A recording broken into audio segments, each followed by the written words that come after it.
Hello செல்லகுட்டீஸ், இன்னைக்கு நம்ம எண்ணும் எழுத்தும் 5th ஸ்டாண்டர்ட் சயின்ஸ் ஒர்க் புக்கோட 3rd term question and answers தான் பார்க்க இருக்கோம். இன்னைக்கு நம்ம பார்க்க போறது 3வது பாடம் காற்று. சரிங்களா? இதுல 3.1 பயிற்சி எண் நம்ம பார்க்க இருக்கோம். இதுல ஃபர்ஸ்ட் ஒண்ணு என்ன கொடுத்துருக்காங்க பாருங்க. காற்று தேவைப்படும் செயல்பாடுகளுக்கு மட்டும் குறியீடு செய்க அப்படின்னு சொல்லிட்டாங்க. சரியா? இப்ப இதுல எதுக்கெல்லாம் காத்து தேவைப்படும் அப்படின்னு நம்ம டிக் பண்ண சொல்லியிருக்காங்க. செடி வளர்றதுக்கு காத்து தேவைப்படும். அடுத்தது நெருப்பு எரியறதுக்கு காத்து தேவைப்படும். ஓகேங்களா? இப்ப நீங்க வண்டி ஓட்டிட்டு இந்த மாட்டு வண்டியை எடுத்துட்டு போறதுக்கெல்லாம் காத்து தேவைப்படுமா? அதெல்லாம் தேவைப்படாது. ஆமா தானே? அதே மாதிரி இந்த மாதிரி கப்பல்ல நீங்க நீங்க பயணம் செய்யணும் அப்படின்னா அதுக்கு கண்டிப்பா காத்தோட சீற்றம் நமக்கு தேவைப்படும். ஆமா தானே? அப்பதான் நம்ம தொடர்ந்து நம்ம போக முடியும். அடுத்தது இந்த மாதிரி நம்ம பேராஷூட்லாம் பயன்படுத்தி நம்ம பறக்கணும்னா கண்டிப்பா அதுக்கு காத்து தேவைப்படும். சரிங்களா குட்டீஸ்? அதே மாதிரி ஆணி அடிக்கிறதுக்கு காத்து தேவைப்படுமா? தேவைப்படாது. புரிஞ்சுதுங்களா? இப்ப எதுக்கெல்லாம் காத்து தேவைப்படும் அப்படிங்கிறத முதல்ல எளிமையா உங்களுக்கு புரிய வைக்கிறாங்க. சரிங்களா? ஓகே, இதை நீங்க எளிமையா புரிஞ்சுக்கிறதுக்கு இது உங்களுக்கு பயன்படும். நம்ம இப்ப இதை நீங்க என்ன பண்ணுங்க, இதை டிக் பண்ணிக்கோங்க. கரெக்டா பார்த்து டிக் பண்ணிக்கோங்க. டிக் பண்ணிட்டு அடுத்த நம்ம பார்க்கலாம். இப்ப பாருங்க, அடுத்தது 3.2 பயிற்சி எண் 3.2. விமல் பாடுவதை கமல் ரசித்து கேட்டுக்கொண்டிருக்கிறான். இச்செயல் தொடர்பான சரியான கூற்றுகளுக்கு நிழலிடுக அப்படின்னு சொல்லியிருக்காங்க. சரிங்களா? நிழலிடுக அப்படின்னாலே என்னது, இந்த மாதிரி ஷேட் பண்ண சொல்லியிருக்காங்க. அதை தான் நீங்க பண்ணோம். இது இந்த கலரே பண்ணணும் அப்படிங்கறது அவசியம் இல்லை. உங்களுக்கு எந்த கலர் பிடிக்குமோ அந்த கலரை இங்க கொடுத்து நீங்க ஷேட் பண்ணிக்கோங்க. ஓகே, இதுல எதுக்கு சரியான கூற்று அப்படின்னு சொல்லி கேட்டிருக்காங்க. காற்றின் வழியே ஒளி பயணிக்கிறது அப்படிங்கிறது சரியான கூற்று. ஆமா தானே? ஓகே, இருவருக்கும் இடையில் காற்றில்லா வெற்றிடமாக இருந்திருந்தால் விமல் பாடியதை கமலால் கேட்டிருக்க முடியாது. ஆமா தானே? ஆமா, வெற்றிடமா இருந்ததுன்னா என்ன பண்ண முடியாது, நம்மளால சவுண்ட கேட்க முடியாது. ஓகேங்களா? அப்ப 3வது என்ன சொல்லியிருக்காங்க, காற்று இல்லாவிட்டாலும் விமல் பாடியதை கமலால் கேட்க முடியும் அப்படிங்கிறது தவறான கூற்று. காற்று இருந்தாதான் என்ன பண்ணும், அந்த ஒலி அலைகளை எடுத்துட்டு போய் கொடுக்கும். சரிங்களா? அதுக்குதான் காற்று தேவைப்படுது. அதனாலதான் பாருங்க, காற்றின் வழியே தான் ஒலி பயணிக்கிறது. சரிங்களா குட்டீஸ்? ஓகே, இப்ப நீங்க இதை கரெக்டா ஷேர் பண்ணிக்கோங்க. நம்ம அடுத்தது என்னன்னு பார்க்கலாம். சரியான விடையை தேர்ந்தெடுத்து எழுதுக. பயிற்சி எண் 3.3. இதுல உயிரினங்கள் சுவாசிக்க காற்றில் உள்ள ஆக்சிஜன் உதவுகிறது. ஓகேங்களா? நம்ம சுவாசிக்கிறதுக்கு நமக்கு என்ன தேவைப்படுது? ஆக்சிஜன் தான் நம்ம சுவாசிக்கிறோம். ஆமா தானே? காற்றில் உள்ள ஆக்சிஜனை தான் நம்ம சுவாசிக்கிறோம். சரிங்களா? இப்ப இதுல நீங்க ஆக்சிஜன் அப்படிங்கிறதுக்கு நீங்க டிக் பண்ணிக்கோங்க. இங்க ஆக்சிஜன் எடுத்து எழுதுங்க. சரிங்களா? ஓகே, அடுத்தது பாராகிளைடிங் விளையாட காற்று பயன்படுகிறது அப்படிங்கிறது இங்க பாராகிளைடிங் நீங்க ஆப்ஷன்ல கொடுத்துருக்காங்களா, இதை எடுத்து இங்க எழுதணும். சரிங்களா குட்டீஸ்? ஓகே, அடுத்தது மூன்றாவது கேள்வியில என்ன சொல்லியிருக்காங்க, காற்று அலைகள் இயங்க காற்று தேவைப்படுகிறது. காற்று அலைகள்னா இந்த பாருங்க, இந்த மாதிரி ஃபேன் மாதிரி குச்சி கொடுத்துருக்காங்கல்ல, இதை சுத்தணும்னா என்ன ஆகும், இதுக்கு சூரியன் தேவைப்படாது, வேற எதுவும் தேவைப்படாது, காத்து தான் தேவைப்படும். காத்து இருந்தா தானாவே ஆட்டோமேட்டிக்கா என்னாவும் அது சுழண்டுகிட்டே இருக்கும். சரிங்களா? அதை தான் இங்க சொல்லியிருக்காங்க. இங்க சூரிய ஆற்றல்னு கொடுத்துருக்காங்க, காற்றுன்னு கொடுத்துருக்காங்க. அப்ப காற்று தான் இது கரெக்டான ஆன்சர். சரிங்களா? ஓகே, அடுத்தது 3.4 பயிற்சி எண் 3.4. இதுல காற்றின் முக்கியத்துவம் என்ற தலைப்பின் கீழ் உள்ள முதல் பத்தியை வாசித்து பின்வரும் வினாக்களுக்குரிய விடையை எழுத சொல்லியிருக்காங்க. காற்றில் உள்ள வாயுக்கள் யாவை அப்படின்னு கேட்டிருக்காங்க. காற்றுல என்னென்ன மாதிரியான வாயுக்கள்லாம் கலந்திருக்கு அப்படிங்கிறத இங்க தெளிவா எடுத்து எழுதியிருக்க ஆன்சரா பாருங்க. காற்றில் nitrogen 78%, oxygen 21%, carbon di oxide 0.03%, argon மற்றும் இதர வாயுக்கள் 0.97% உள்ளது அப்படின்னு இங்க எழுதணும். சரிங்களா? இதெல்லாம் நீங்க என்ன பண்ணணும், மனப்பாடம் பண்ணிக்கணும். காத்துல என்னென்ன மாதிரி வாயுக்கள்லாம் கலந்திருக்கு அப்படின்னா இதெல்லாம் நீங்க எடுத்து கரெக்டா இதோட பர்சன்டேஜை கரெக்டா பார்த்து எழுதிக்கோங்க.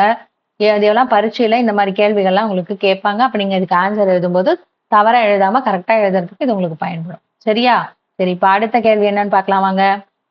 நாம் சுவாசிக்கும் போது காற்றில் உள்ள எந்த வாயுவை உள்ளிழுத்துக் கொண்டு எந்த வாயுவை வெளியிடுகிறோம்? நாம் சுவாசிக்கும் போது காற்றில் உள்ள ஆக்சிஜனை உள்ளிழுத்துக் கொண்டு கார்பன் டை ஆக்சைடை வெளியிடுகிறோம். சரிங்களா குட்டீஸ்? நம்ம வெளியிடுறது கார்பன் டை ஆக்சைடு, நம்ம உள்ள இழுத்துக்கிறது ஆக்சிஜன். ஓகேங்களா? இதை நம்ம நல்லா தெளிவா தெரிஞ்சுக்கணும். நீங்க இதெல்லாம் உங்களுக்கு எக்ஸாம்ல கேட்பாங்க. ஓகே, அடுத்த கேள்வி பாருங்க. தாவரங்கள் உணவு தயாரிக்க காற்றில் உள்ள எந்த வாயு பயன்படுகிறது? தாவரங்கள் ஒளிச்சேர்க்கை மூலம் உணவு தயாரிக்க காற்றில் உள்ள கார்பன் டை ஆக்சைடு பயன்படுகிறது. ஓகேங்களா? பாருங்க, செடிகளும் வந்து சுவாசிக்குது அப்படிங்கிறத இது மூலமா நம்ம தெரிஞ்சுக்கலாம். சரிங்களா? ஓகே, இப்ப நம்ம அடுத்தது நம்ம பார்க்கலாம். அடுத்தது பாருங்க, 3.5 பயிற்சி எண் வந்து கொடுத்துருக்காங்க. காற்று மாசடைவதால் ஏற்படும் விளைவுகளை மட்டும் எடுத்து எழுத சொல்லியிருக்காங்க.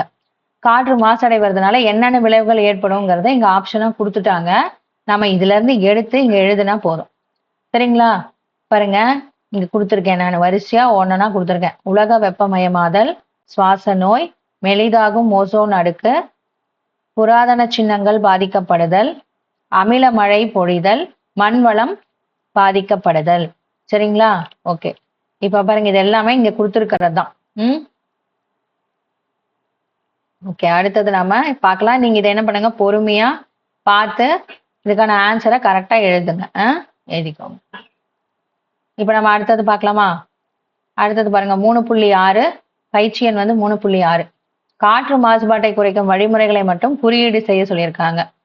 சரி, இப்ப நம்ம இதுல என்ன சொல்லியிருக்காங்க பாருங்க, அருகில் உள்ள நூலகத்திற்கு செல்ல நம்ம என்ன பண்ணணுமா, காற்று மாசுபடாம இருக்கணும்னா புகை வண்டிகளை எல்லாம் பயன்படுத்தக்கூடாது. இந்த மாதிரி வந்து 2 வீலர்லாம் நம்ம பயன்படுத்தக்கூடாது. 2 சக்கர வாகனங்களை பயன்படுத்தாம இருந்தாதான் புகைகள் தான் என்னது காற்றா மாசுபடுத்துது. ஆமா தானே? அதனால நாம நடந்து போய் பக்கத்துல இருக்கிற நூலகத்துக்கு போறதா இருந்தாலும் சரி, முடிஞ்ச வரைக்கும் நம்ம வண்டிகளை பயன்படுத்துறத தவிர்த்துட்டு எங்க பக்கத்துல போறதா இருந்தாலும் சைக்கிள்லயோ இல்ல நம்ம நடந்தோ வந்து என்ன பண்ணலாம், இந்த தேவைகளை வந்து குறைச்சிக்கிட்டோம்னா இந்த காற்று மாசுபாட்டை நம்ம குறைக்க முடியும் அப்படிங்கறத இங்க சொல்றாங்க. சரிங்களா குட்டீஸ்? ஓகே, அடுத்தது கடையில் பொருள்கள் வாங்க நம்ம வந்து என்ன பண்ணணும், முன்னமே நான் சொன்ன மாதிரி தான், நீங்க ஒரு பையை எடுத்துக்கிட்டு போய் வாங்கணும். அதே மாதிரி இந்த மாதிரி கேரி பேக்ல அவங்க கொடுத்தா கூட எங்களுக்கு வேண்டாம், எங்ககிட்ட பை இருக்கு அப்படின்னு சொல்லிட்டு பையில வந்து கையில எப்பயுமே ஒரு பை வச்சுட்டு போங்க. போயிட்டு கடையில எந்த பொருள் வாங்குறதா இருந்தாலும் அந்த பையிலேயே வாங்கிட்டு வந்துருங்க. இந்த மாதிரி ஒயிட் கலர் பையிலையோ மாதிரி தைச்சு வச்சுக்கோங்க. அம்மா அப்பா கிட்ட சொன்னீங்கன்னா இந்த மாதிரி தைச்சு வச்சுக்கலாமா, நாம இந்த மாதிரி பொருட்கள்லாம் வாங்குறதுனால காற்றெல்லாம் மாசுபடுது, நம்ம இந்த மாதிரிலாம் செய்ய வேணாம், கேரி பேக்லாம் பயன்படுத்தக்கூடாதுன்னு அம்மா அப்பா கிட்டையும் சொல்லுங்க. அதெல்லாம் வந்து நீங்க சொன்னீங்கன்னா அவங்க ரொம்ப சந்தோஷப்படுவாங்க. ஓகேவா? சரி, நீங்க எங்க போனீங்கனாலும் கடைக்கு போகும்போது என்ன பண்ணணும், ஒரு பைய கையிலேயே எடுத்துட்டு போய் தான் வாங்கிட்டு வரணும். இந்த மாதிரி கேரி பேக்ல கொடுத்தாங்கன்னா வாங்கிட்டு வராதீங்க. சரிங்களா குட்டீஸ்? ஓகே, அடுத்தது பக்கத்து ஊரில் வசிக்கும் பாட்டியின் வீட்டிற்கு செல்ல தனியா வந்து இப்ப நம்ம கார் வச்சிருக்கோம் இல்ல ஒரு 2 வீலர் வச்சிருக்கோம் அப்படின்னா எல்லாருமே தனித்தனியா ஒரு வண்டி எடுத்துட்டு போறது அந்த மாதிரிலாம் பண்றதுக்கு பதிலா ஒரு பொதுவா ஒரு வாகனம் வந்து கவர்மெண்ட்லயே கொடுத்துருக்காங்க. அந்த வண்டியவே நம்ம பயன்படுத்தி ஒரே பஸ்ல எத்தனை பேர் போகலாம், 60 பேருக்கு மேல 100 பேர் பக்கமே போகலாம் இந்த பஸ்ல எல்லாம். ஆமா தானே? அப்ப இதுல எல்லாம் போனோம் அப்படின்னா என்ன ஆகும், உங்களுக்கு காற்று மாசுபாடு குறையும். சரிங்களா குட்டீஸ்? இதெல்லாம் நம்ம வந்து கொஞ்சம் புகை மூலமா காற்று மாசுபாடுறத குறைக்கிறதுக்கான வழிமுறைகள். சரிங்களா குட்டீஸ்? நம்ம இதெல்லாம் தெரிஞ்சுக்கணும் தான் இதை கொடுத்துருக்காங்க. கரெக்டா நீங்க என்ன பண்ணுங்க, இதுக்கு டிக் பண்ணிக்கோங்க. சரியா?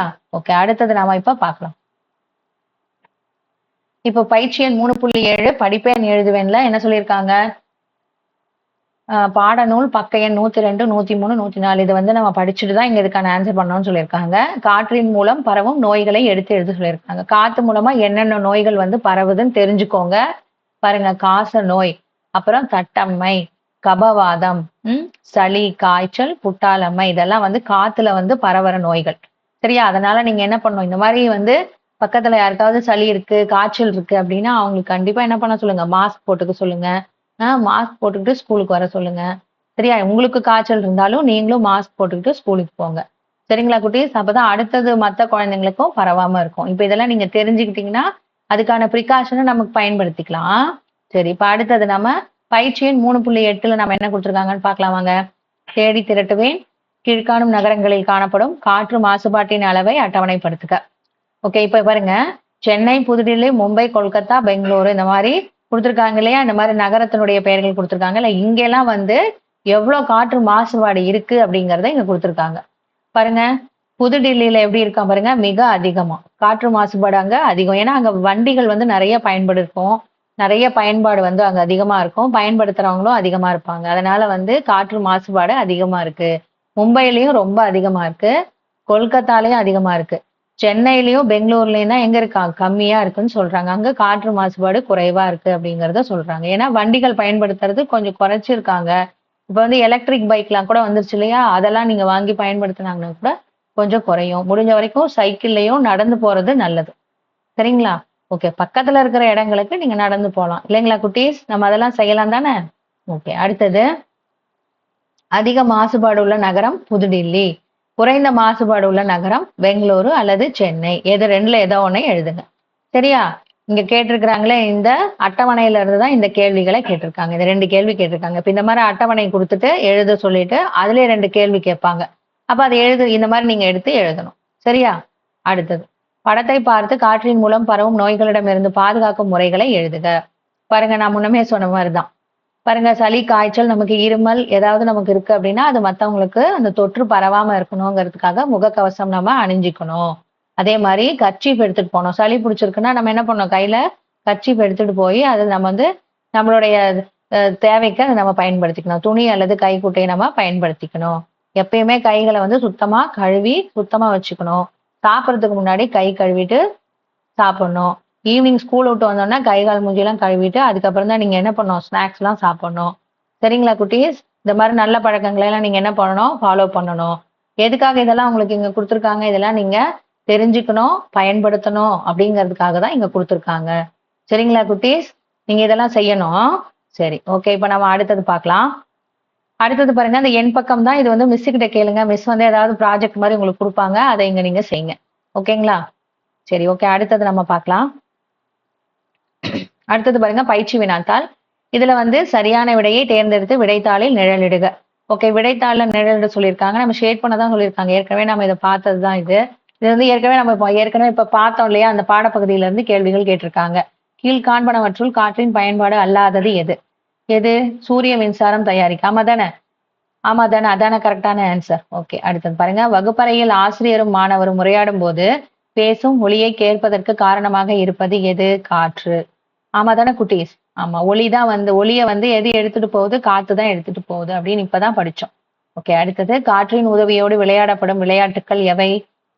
1, 2, 3. இது 3மே சரின்னு இருக்காங்க. என்னென்ன 1, 2, 3 என்னென்ன இருக்கு? பாய்மர படகு செலுத்துதல், பாரா கிளைடிங், தொங்கும் கிளைடிங். ஓகேங்களா? இது எல்லாத்துக்குமே காற்று வந்து உதவி செய்யுது. இந்த வேலைகள்லாம் செய்யறதுக்கு காற்றோட உதவி தேவைப்படுது. ஓகேங்களா? ஓகே. அடுத்தது கீழ்காணவனவற்றுள் காற்று மாசுபட காரணம் எது? இவை 3மே தான். என்னது? நெகிழி பொருள்களை எரித்தல், தொழிற்சாலை புகை. காற்று மாசுபடுறது அப்படின்னாலே என்னது? காற்றோட தன்மை வந்து குறையுது அப்படின்னு அர்த்தம். சுத்தம் இல்லாம அசுத்தமாகுதுன்னு அர்த்தம். பூச்சிக்கொல்லி மருந்து பயன்படுத்துதல், இதனாலதான் காற்று வந்து மாசுபடுது. அப்ப இது 3மே எழுதிக்கணும். அதனால இதை 3ம் அப்படின்னு நீங்க டிக் பண்ணிக்கோங்க. அடுத்தது உலக வெப்பமயமாதலுக்கான முக்கிய காரணம் என்ன? அதுக்கான காரணம் காற்று மாசுபாடு தான். சரிங்களா?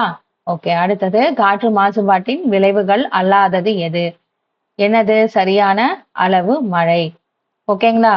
ஏன்னா இந்த சரியான அளவு மழைங்கிறது தான் கரெக்டான உங்களுக்கு ஆன்சர். ஓகேங்களா? சரி, இப்ப அடுத்தது நம்ம பார்க்கலாம். இப்ப இங்க என்ன கொடுத்துருக்காங்க பாருங்க, சரியான இணை எது? நம்ம போன மாதிரி வளரறி மதிப்பீடுலயும் இதே மாதிரி நம்ம ஒண்ணு பார்த்தோம் இல்லைங்களா? அந்த பகுதியிலையும் கேட்டிருந்தாங்க. சரியான இணை எதுன்னு கேட்டிருந்தாங்க. அமில மழைங்கிறது எதுக்கு? விவசாயத்திற்கு ஏற்றது இல்ல. பாராஷூட் அப்படிங்கிறது நீர் விளையாட்டு இல்ல. புகைங்கிறது காற்று மாசுபாடு. சரிங்களா? அப்ப என்னது? இதுதான் வந்து சரியான இணை. ஓகேவா? புகையினாலதான் காற்று மாசுபாடு ஏற்படுது. புவி வெப்பமடைதல்ங்கிறது மாசற்ற சுற்றுச்சூழல். ஓகேங்களா? இதெல்லாம் வந்து இதுக்கு சரியான இணை கிடையாது அப்படிங்கறத தவறுன்னு கொடுத்துட்டு இதுக்கு மட்டும்தான் நீங்க என்ன பண்ணணும்? சரின்னு கொடுக்கணும். புரியுதுங்களா குழந்தைங்களா? ஓகே. இப்ப இங்க கூற்று 2 கொடுத்துருக்காங்கல்ல, இதுல இருந்து இங்க ஆன்சர் பண்ண சொல்லியிருக்காங்க. இங்க பாருங்க, கூற்று 1 அப்படின்னு சொல்லியிருக்காங்க. கூற்றுனா ஒண்ணும் இல்ல, ஒரு சென்டென்ஸ், சரியான சென்டென்ஸ். ஓகேங்களா? நெகிழி பொருள்களை எரிப்பதால் காற்று மாசுபாடு அடைகிறது அப்படின்னு சொல்லியிருக்காங்க. நெகிழி பைகளுக்கு பதிலாக துணி பைகளை பயன்படுத்தலாம். 2மே என்னது? சரிதான். ஆமா தானே? நெகிழி பொருள்களை எரிப்பதால் காற்று மாசுபாடு அடைகிறதுங்கிறது என்ன? பிளாஸ்டிக் கவரை வந்து எரிச்சா என்ன ஆகும்? காற்று வந்து உங்களுக்கு வந்து மாசுபாடு அடையும். அதே மாதிரி நெகிழி பைகளுக்கு பதிலாக துணி பைகளை நம்ம பயன்படுத்தலாங்கிறதும் சரியான வார்த்தை தான், சரியான வழிதான். அதையும் நம்ம செய்யலாம் அப்படின்னு தான் இங்க சொல்லியிருக்காங்க. ஓகேவா? அதனால 2 கூற்றுகளும் சரிங்கிறதுக்கு டிக் பண்ணிக்கோங்க. அடுத்தது கீழ்காண்பனவற்றுள் காற்றின் மூலம் பரவும் நோய் எது? காச நோய். சரியா? ஏன்னா இருமிட்டே இருப்பாங்க, பார்த்திருக்கீங்களா? அதுதான். அதனால வந்து அவங்களுக்கு அந்த காசு நோய்ங்கிறது எதுல மூலமா பரவுது? காற்றின் மூலமா பரவுது. ஓகேங்களா? அடுத்தது தவறான கூற்று எது அப்படின்னு கேட்டிருக்காங்க. கைகளை நன்கு கழுவ வேண்டும். அது சரியான கூற்று. சரியான நேரத்தில் தடுப்பூசி போட வேண்டும். அதுவும் சரியான கூற்று. தன் சுத்தம் கடைபிடிக்க வேண்டும். அதுவும் சரியான கூற்று. அப்ப தவறான கூற்று என்ன பாருங்க? கொரோனா நோய்க்கான அறிகுறி உள்ளவரின் அருகில் இருக்கலாம் அப்படிங்கிறது தவறான கூற்று. புரிஞ்சுதுங்களா? நம்ம ஏன் இதுக்கு டிக் பண்ணியிருக்கோம்னு? ஓகே. சரி, இப்ப அடுத்தது பாருங்க. விடைத்தாள்ல இங்க என்ன சொல்லியிருக்காங்க? ஷேட் பண்ண சொல்லியிருக்காங்க. இப்ப நம்ம ஆப்ஷன்ஸ் எல்லாம் கொடுத்தோம் இல்லையா? அந்த ஆப்ஷன்ஸ் எல்லாத்தையும் எடுத்து இங்க என்ன பண்ணணும்? இது மாதிரி ஷேட் பண்ணிக்கோங்க. புரிஞ்சுதுங்களா குழந்தைங்களா? சரி, இப்ப நீங்க என்ன பண்ணுங்க? பொறுமையா பார்த்து இதோட ஆன்சர் எல்லாம் கரெக்டா எழுதிக்கோங்க. அடுத்தது தொகுத்தறி மதிப்பீடு நம்ம பார்த்துடலாம். தொகுத்தறி மதிப்பீடுல என்ன கொடுத்திருக்காங்க? சரியான விடையை தேர்ந்தெடுத்து எழுதுக. துன்புறுத்தப்படும் விலங்குகளை பாதுகாப்பதற்காக ஏற்படுத்தப்பட்ட அமைப்பு எது? விலங்குகள் பாதுகாப்பதற்கான என்னது? நீலச்சிலுவை அமைப்பு. உடனே எழுதிடலாம் இல்லையா? நீலச்சிலுவை அமைப்பு. இங்க ஆன்சர் இங்கே இருக்கு, அதை பார்த்து இங்க எழுதுங்க. அதே மாதிரி இந்திய நீலச்சிலுவை அமைப்பு உருவாக்கப்பட்ட ஆண்டு 1959. இங்கே எழுதணும். அது அடுத்தது நீலச்சிலுவை அமைப்பில் உள்ள வசதிகள் என்னென்ன?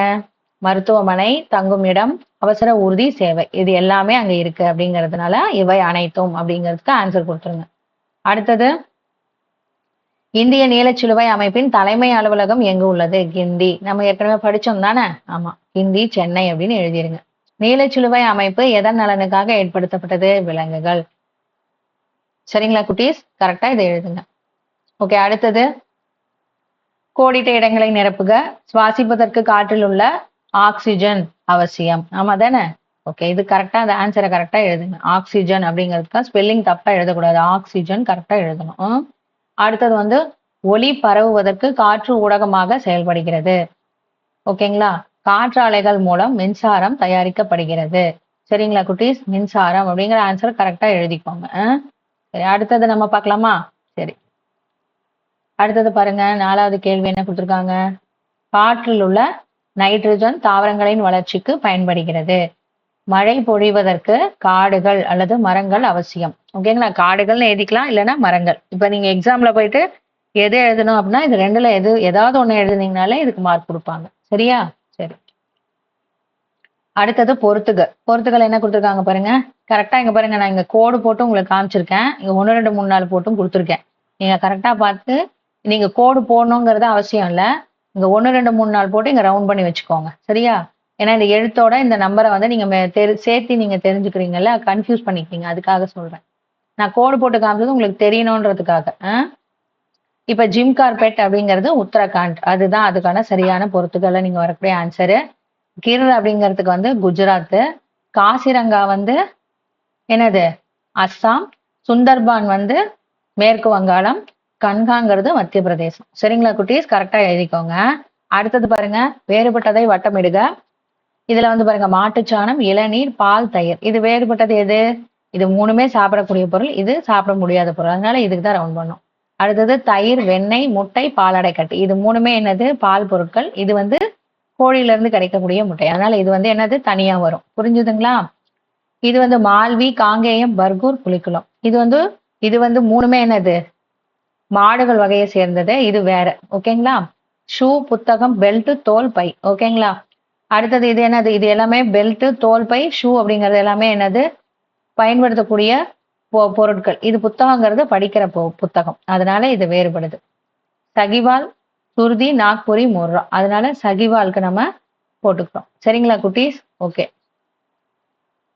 அடுத்தது சரி அல்லது தவறு என எழுதுக. அருகில் உள்ள இடத்திற்கு செல்ல மிதிவண்டியை பயன்படுத்தும் போது காற்று மாசடையும் அப்படிங்கிறது கண்டிப்பா என்னது? தவறு. ஏன்னா நம்ம என்ன பண்ணோம்? மிதிவண்டியை பயன்படுத்தணும் தான் சொல்லிட்டு இருக்கோம். அதை தவறுன்னு சொன்னாங்கன்னா, காற்று மாசடையும் சொன்னாங்கன்னா அது என்னது? தவறு. அதிகளவு மரங்களை நடுவதன் மூலம் காற்று மாசுபாட்டை குறைக்கலாம். ஆமா, அது சரியான கூற்று. அடுத்தது பெட்ரோலால் இயங்கும் வாகனங்களை அதிகம் பயன்படுத்துவதால் காற்று மாசடையாது. அது தவறு தானே? பெட்ரோலால தான் என்ன ஆகுது? காற்று மாசுபடுது. அப்ப அது தவறு. காற்று மாசுபாட்டை குறைக்க எல்இடி பல்புகளை பயன்படுத்த வேண்டும். அது சரி. ஓகேங்களா? ஏன்னா இது எல்இடி பல்புகள் உங்களுக்கு எலக்ட்ரிக்கை என்ன பண்ணும்? கன்சியூம் பண்றது, நுகர்வு பண்றது குறைவா நம்ம பயன்படுத்துவோம். அப்ப நம்ம மின்சாரம் நம்ம தயாரிக்கிறதுக்கு காற்று தேவைப்படுது. அப்ப அதை நமக்கு குறைச்சிக்கலாம். சரிங்களா? அப்ப காற்று மாசுபாடுங்கிறது குறையும். சரிங்களா? அதுக்கு தான் இத சொல்லியிருக்காங்க. அதனால தான் எல்இடி பல்புகளை பயன்படுத்த வேண்டும்னு சொல்லியிருக்காங்க. அடுத்தது பொது போக்குவரத்து வாகனங்களை பயன்படுத்தி காற்று மாசுபாட்டை குறைக்கலாம். ஆமா, அது உண்மை. நாம தானே முன்னமே பார்த்தோம். பஸ்ல போயிட்டு வந்தா நமக்கு ஒரே பஸ்ல ஒரு 100 பேர் பக்கமா நம்ம போ முடியும். ஆளுக்கு ஒரு தனித்தனியா வாகனங்கள வச்சு நம்ம போறதுனால காற்று மாசுபாடுது அப்படிங்கிறத நம்ம சொல்லியிருந்தோம். சரிங்களா? ஓகே. அடுத்தது நம்ம பார்க்கலாமா இப்ப? பாருங்க இதுல என்ன கொடுத்திருக்காங்க? ஓரிரு வார்த்தைகளில் விடையளி. சரிங்களா? தமிழ்நாட்டின் மாநில மரத்தின் பெயர் என்ன? பனைமரம். ம் அழிந்து வரும் நிலையில் உள்ள மிகப்பெரிய மலர் எது? அப்ளீஷியா. இதெல்லாம் நீங்க வந்து கண்டிப்பா இதெல்லாம் உங்களுக்கு எக்ஸாம்லயே கேட்பாங்க. இதெல்லாம் நல்லா படிச்சுக்கோங்க. சரியா? அழிந்து வரும் தவளை இனம் எது? ஊதா தவளை. அடுத்தது தமிழ்நாட்டின் மாநில விலங்கு எது? வரையாடு, நீலகிரி வரையாடு. சரிங்களா? இந்த நீலகிரி வரையாடுங்கிறதையே நீங்க மென்ஷன் பண்ணி எழுதுறதா இருந்தாலும் எழுதலாம். சரிங்களா? தவறு ஒன்றும் இல்லை. அடுத்தது புவி வெப்பமயமாதல் அழியும் நிலையில் உள்ள விலங்கின் பெயர் என்ன? புவி வெப்பமயமாதலால் அழியும் நிலையில் உள்ள விலங்கின் பெயர் என்ன? பனிக்கரடி. சரிங்களா குட்டீஸ்? ஓகே. இப்ப அட்டவணைப்படுத்த சொல்லியிருக்காங்க. அடுத்தது இயற்கை உரங்கள் தயாரிக்க தேவையான பொருட்களை அட்டவணைப்படுத்த சொல்லியிருக்காங்க. பாருங்க இங்க என்ன கொடுத்திருக்காங்க? பயிர்களின் சக்கை, விலங்கு கழிவு, தாவரங்களின் இலை, உணவு கழிவுகள், புதர் செடிகள். சரி, இப்ப நாம பாருங்க பசுந்தாள் உரம், மக்கிய தொழு உரம் அப்படின்னு 2 தயாரிக்க சொல்லியிருக்காங்க. அப்ப அதுக்கு தகுந்த மாதிரி நம்ம என்ன பண்ணோம்? இதுல இருந்து எடுத்து இங்க எழுதணும். தாவரங்களின் இலை, புதர் செடிகள், பயிர்களின் சக்கை. சரியா? அதே மாதிரி இங்க என்ன எழுதணும்? விலங்கு கழிவு, உணவு கழிவுகள். சரிங்களா குட்டீஸ்? ஓகே. இப்ப அடுத்தது என்ன கொடுத்திருக்காங்க பாருங்க. வைரஸ் மூலம் பரவும் நோய்களுள் 3 எழுதுக. என்னென்ன இருக்கு? தட்டம்மை, டெங்கு, சாதாரண சளி. ஓகேங்களா? இது 3 எழுதிக்கோங்க. சரிங்களா குட்டீஸ்? இப்ப இது எல்லாத்தையும் நீங்க என்ன பண்ணுங்க? பொறுமையா பார்த்து கரெக்டா எழுதுங்க. அடுத்தது பாக்டீரியா மூலம் பரவும் நோய்களுள் 2 எழுத சொல்லியிருக்காங்க. காலரா, காச நோய் அப்படிங்கறத கரெக்டா ஸ்பெல்லிங் மிஸ்டேக் இல்லாம எழுதிக்கோங்க. ஓகே. இப்ப இதுல என்ன அடுத்தது? வகைப்படுத்துக. இங்க வந்து கொடுத்துட்டாங்க. பிரம்மா, லேயர், காகஸ், பிராய்லர், கொச்சின் அப்படின்னு கொடுத்துட்டாங்க. இது வந்து எதுக்காக இதை வளர்த்துறாங்க அப்படிங்கறத நம்ம இங்க பிரிச்சு காமிக்கணும். இறைச்சிக்காக வளர்க்கப்படும் கோழிகள் எது எது? பிராய்லர், கொச்சின். முட்டைக்காக வளர்க்கப்படும் கோழிகள் எது? லேயர். இந்த மாதிரி வகை கோழிகள் தான் என்ன பண்ணுமா? முட்டைகள் நிறைய இடும். அதனால இந்த மாதிரி கோழிகள் வந்து அதுக்கு இது பண்றாங்க. இறைச்சி மற்றும் முட்டைக்காக வளர்க்கப்படும் கோழிகள் வந்து பிரம்மா, காகஸ். சரிங்களா குட்டீஸ்? இது சரியா கரெக்டா நீங்க என்ன பண்ணுங்க? பிரிச்சு இங்க எழுத தெரிஞ்சுக்கோங்க. ஒரு தடவை பார்த்து நீங்க கரெக்டா தெரிஞ்சு வச்சுக்கிட்டீங்கன்னா போதும். அதை தான் அங்க எடுத்து நீங்க இங்க இருந்து எழுதுறது தான். இதெல்லாம் கேட்டாங்கன்னா ஈஸியா மார்க் வாங்கிடலாம். சரியா? ஓகே. அடுத்தது பாருங்க. விடுபட்டதை நிரப்புக. உருவத்தில் மிகவும் சிறியது, கூட்டின் வெப்பநிலையை ஒழுங்குபடுத்துதல், முட்டையிடுதல், தேன் சேகரித்தல், உருவத்தில் பெரியது அப்படின்னு இங்க ஆப்ஷன்ல கொடுத்துட்டாங்க. நம்ம வந்து என்ன பண்ணோம்? ஏற்கனவே இதை பாடப்பகுதியில படிச்சிருந்தோம் தானே? அதை தான் இங்க எடுத்து எழுதணும். ராணி தேனி அது என்ன பண்ணுது? அதோடைய பணி என்னது? முட்டையிடுதல், அது உருவத்தில் பெரியது. ஆண் தேனி கூட்டின் வெப்பநிலையை ஒழுங்குபடுத்துது. இது வந்து ராணி தேனியை விட சிறியது, உருவத்துல இது சிறியது. வேலைக்கார தேனி தேன் சேகரிக்கிறது, உருவத்தில் மிகவும் சிறியது. ஓகேங்களா குட்டீஸ்? சரி, இப்ப அடுத்தது அமிலமழை எவ்வாறு உருவாகிறது அப்படின்னு கேட்டிருக்காங்க. பாருங்க இதுல தொழிற்சாலைகள் மற்றும் வாகனங்களில் இருந்து வெளியேறும் புகையில் கந்தக டை ஆக்சைடு மற்றும் நைட்ரஜன் ஆக்சைடுகள் உள்ளன. சரிங்களா? அடுத்தது இவை வளிமண்டலத்தில் உள்ள நீராவி மற்றும் ஆக்சிஜனுடன் வினைபுரிந்து கந்தக அமிலம் மற்றும் நைட்ரிக் அமிலத்தை உருவாக்குகின்றன. இந்த அமிலங்கள் மழையுடன் கலந்து பூமியில் பொழியும் போது அது அமிலமழை எனப்படுகிறது. சரிங்களா குட்டீஸ்? நீங்க இதை என்ன பண்ணுங்க? பார்த்து பொறுமையா ஒவ்வொரு லைனா கரெக்டா எழுதிக்கோங்க, ஸ்பெல்லிங் மிஸ்டேக் இல்லாம. சரியா? இப்ப இதெல்லாம் வந்து எக்ஸாம்ல கேட்பாங்க. அமிலமழை எவ்வாறு உருவாகிறதுங்கிறதெல்லாம் கேட்பாங்க. ஓகே. அடுத்தது காற்று மாசுபாட்டினால் மனிதர்களுக்கு ஏற்படும் பாதிப்புகளுள் 2 எழுதுக. என்னது? சுவாச பிரச்சனைகள், உதாரணம் வந்து ஆஸ்துமா, இருமல். அடுத்தது கண்ணெரிச்சல் மற்றும் தோல் நோய்கள். அடுத்தது வந்து விரிவான விடையளி. காற்று மாசுபாட்டிற்கான காரணங்கள் யாவை?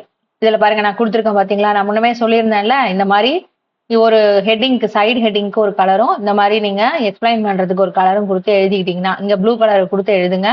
சைடு ஹெட்டிங் வந்து ஒரு கலர்ஃபுல்லா ஏதாவது ஒரு ஸ்கெட்ச் பென்ல இருந்து கரெக்டா எழுதிக்கோங்க. அப்ப உங்களுக்கு பார்க்கறதுக்கு பிரசன்டேஷன் பண்ணும்போது ரொம்ப அழகா இருக்கும். மிஸ் வந்து உங்கள வந்து அப்ரிஷியேட் பண்ணுவாங்க.